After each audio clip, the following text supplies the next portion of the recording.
लंबे समय से संघर्ष आप लोग कर रहे हैं, आज क्या बात हुई, आंदोलन कहाँ तक पहुँचा? All India community health worker association की ओर से मैं राष्ट्रीय महासचिव उत्तर प्रदेश प्रभारी मनोज कुमार, अपने राष्ट्रीय अध्यक्ष श्री धनीराम सैनी जी और दूसरे सभी जिलों से आए, मंडलों से आए पदाधिकारियों के साथ आज संचारी वॉलंटियर मामले में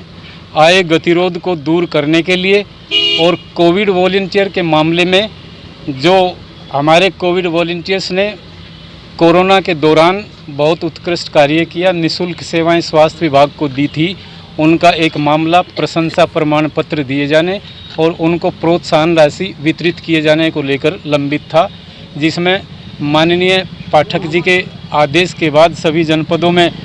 भौतिक सत्यापन शासन ने कराया था। सत्यापन के बाद उसमें निदेशालय की रिपोर्ट प्रस्तुत हो गई थी, लेकिन शासन स्तर पर वो मामला अभी लंबित चल रहा था किसी कारणवश। आज हमने माननीय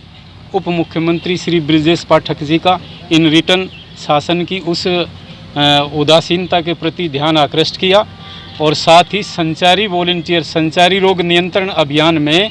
हमारे युवा वॉलंटियर्स को, हमारे युवा कार्यकर्ताओं को आशाओं के साथ संचारी समन्वयक के रूप में संचारी वॉलंटियर की सेवा प्रदान किए जाने को लेकर माननीय उप मुख्यमंत्री जी के ही आदेश पर शासन ने फाइल चलाई थी और पिछले 1.5 साल से वो मामला इधर से उधर फाइलों में दौड़ रहा था। इसके बावजूद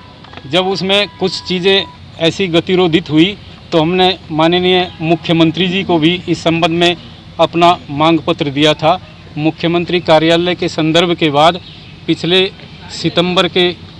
पिछले अगस्त माह में इस मामले में एक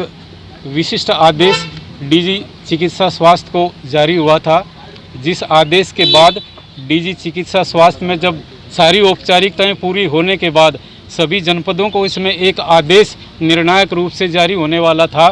तभी एक छदम ग्रुप द्वारा हमारी संस्था के नाम से एक फर्जी कागज़ की कूट रचना की गई, जिसमें सभी जनपदों के सीएमओ को कोई फर्जी पत्र हमारी संस्था के नाम से डीजी के नाम से जारी किया गया।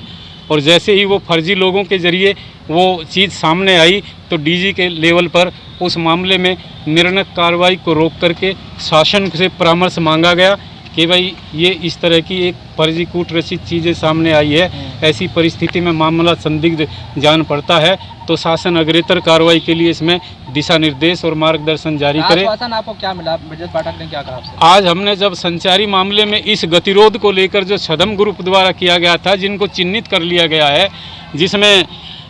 खास तौर से 2 व्यक्ति, एक आजमगढ़ से विनय भारती नाम का शख्स, एक